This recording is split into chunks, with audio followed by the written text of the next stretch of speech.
Good morning. This is Joan with the Joan Yurkovich Show at 910 KINA Salina, bringing you innovative talk radio that surprises, entertains, and sometimes informs you. Today, I'm very excited about the guests that we have because we have a real-life psychic here. Her name is Cynthia Killian. Welcome. Thank you. Good morning, everyone. And I'm just so excited to have you and hear what you do and what you're all about. So just start in there and tell us about yourself and about your practice as a psychic. Well, my name is Cynthia Killian, and my practice as a psychic, I guess you would say professionally, probably goes back to about 1995 or 1996. And I actually started out in North Carolina, and back then I was doing astrology charts, and that was my segue into doing more of the traditional psychic readings. But in terms of my experience as a psychic, that goes back to childhood. And I did have my first vision that I can remember when I was 5 years old. So it's a gift that has always been with me. And then later on, I began to move more into the practice and serving other people with this gift, helping to expand their awareness of the spirit world, of our loved ones who have gone on, and just all the wonderful energies that are around us all the time.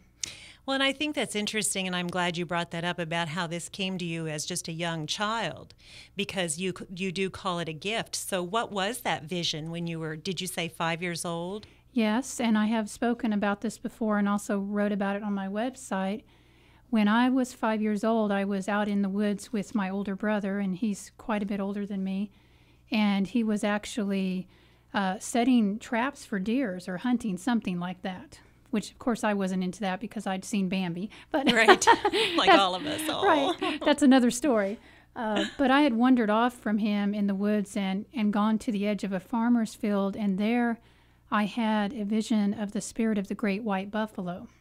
Oh, is that sort of a Native American image? That or is. Not? That is a Native American image. I did not know that at that time. I also did not know that I am quite a bit Native American. I guess my grandmother was half Native American, but they didn't talk about that, you know what I mean? Back then. Right. They didn't want to. Some of them were persecuted. Is that what you mean with your grandmother? Yes, and I think many people covered up, you know, the different races at that time. They didn't want to have the openness about it. So I wasn't aware of that till later on, that she was Cheyenne Indian. But I did have the vision of the great white buffalo, and I felt that spirit move through me and become one with me. From that moment on, I knew that I was called to the path. Did your grandmother, were you ever able to talk to her about this experience? Did she ever, anyone else in your family, have any psychic predilections?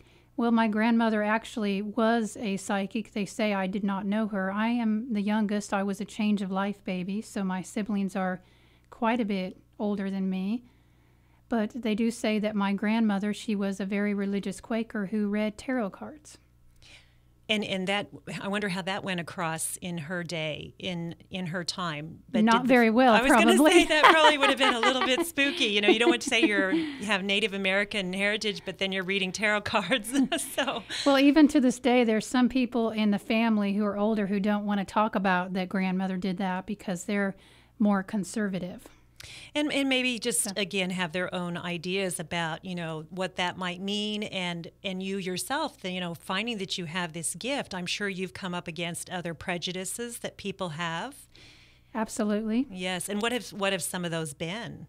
Well, I think there's just a lot of stereotypes that you encounter when dealing with people. And one of the stereotypes that I often encounter is that people automatically assume that if you're psychic, that you're not intelligent or you're not grounded.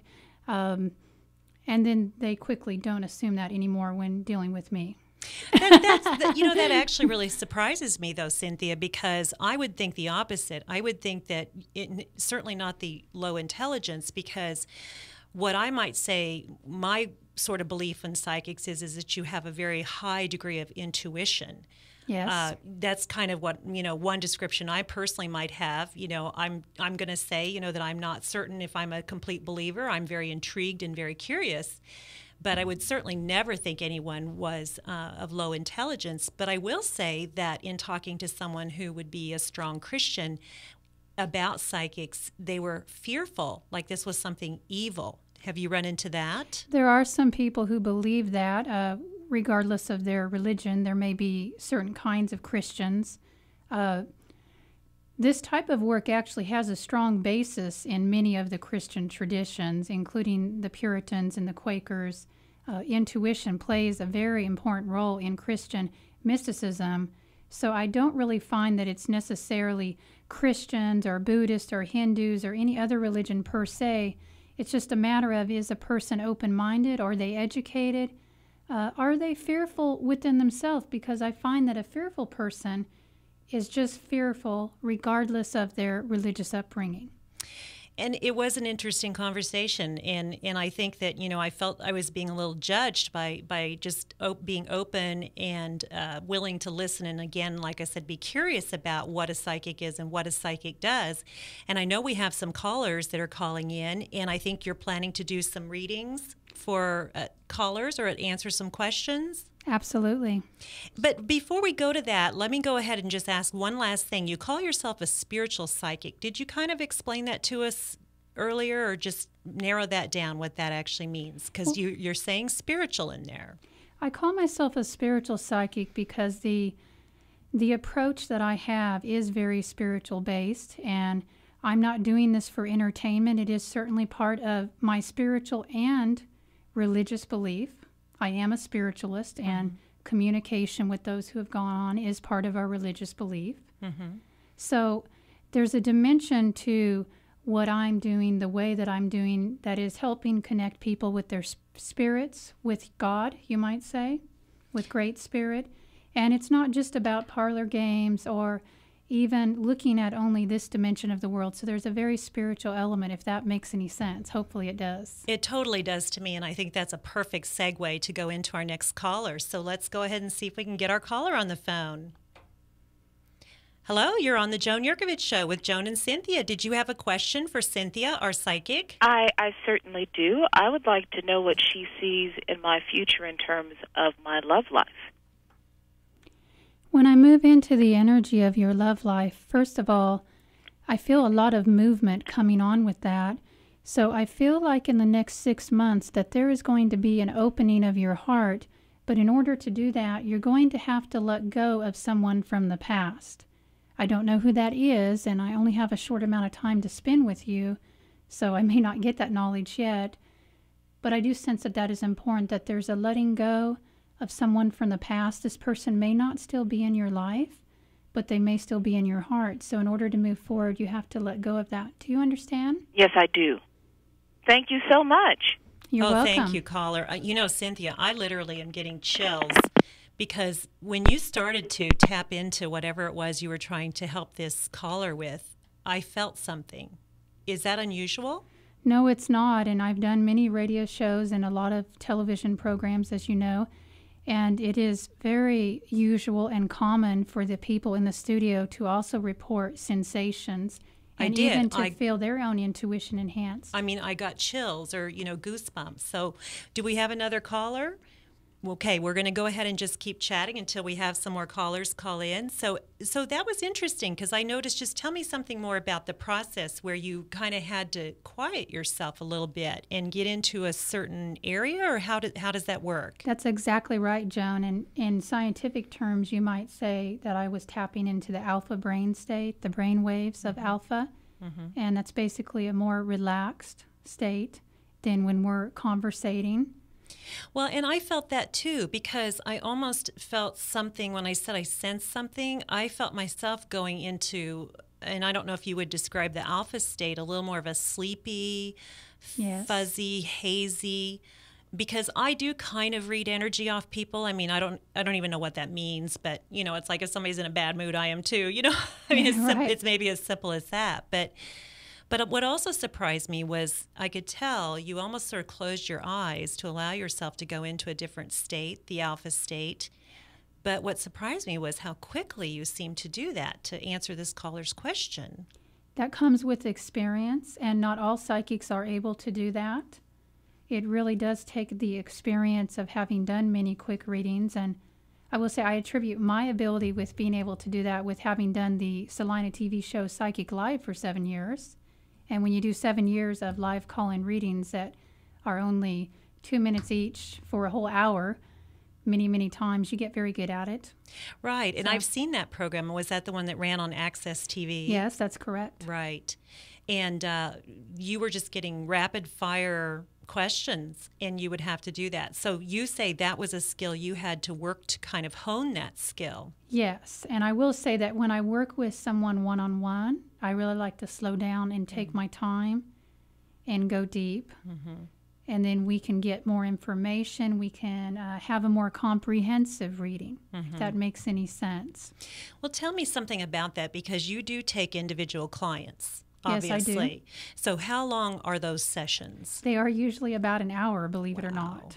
And that can take you very deep, and I would think into many areas of their lives. Is that true? That is true, and it does depend on the client. Sometimes it may be in 3, 4, or 5 areas of their lives. And then sometimes it may be just 1 or 2 if there is an area that is of most crucial importance right now. And what sort of things might be really crucially important? Are they coming in with something, let's say, like even the last caller here that talked about, obviously has some real questions about the future, maybe with a relationship or with relationships. Is that what they're sort of coming with, something that's been troubling them, bothering them? Many times, especially the first time they're coming, and especially if it's the first time they've ever come to a psychic. Because it's just like psychotherapy, you might say. A lot of times people don't get there. They don't seek that help unless there's a problem pushing them there. But then once they've had a session or 2, they might begin to look at it differently as a way of maintaining your spiritual vehicle, so to speak, having Right. a checkup. Right. Checking in with the spirits and the guides, getting that communication. And so you obviously then are talking about your repeat customers or your regulars, or if you have that, you have repeat customers who come in for tune-ups or whatever. Well, I prefer the term clients, but yes, I do have. You're right. You're right. I don't think of them as customers because I'm not quite a Walmart, and actually I am quite selective who I take as a client. I need to be sure that they are at a place where they're willing to take responsibility for their own lives. If they're not willing to do that, I don't work with them. How do you actually do that? Do you do something of a pre-interview? Which More or less. seems to me real reasonable Yes, from what you've more just or said. less. I don't call it that, but if a person calls ahead of time, during that process, I'm going to be using my psychic abilities to scan, is this someone who I can help? Is this someone who I want to work with? Could we do well together? And also understanding that in spite of these kind of shows that I do and my website and so forth, the majority of my clients do still come from personal recommendations. So I know who they know, and that does tell you a lot about who they might be like. I think so too, because of course you were recommended to me by Shaman Jim that we Yes. had on the show earlier, who actually happens to be one of the still most favorite guests we've had, and so many people have watched that show and listened to it. And of course, I know, and again, we talked about this energy, the energy that I sensed when he was here, but I'm again maybe a little bit more open to it, but there were others here in the radio station even that felt it and were totally not expecting it. They were like, "Oh my gosh, what's happening?" And Jim is very awesome. He will do that to you, certainly. He does, Yes. but you have a spirit about you as well. So Thank you.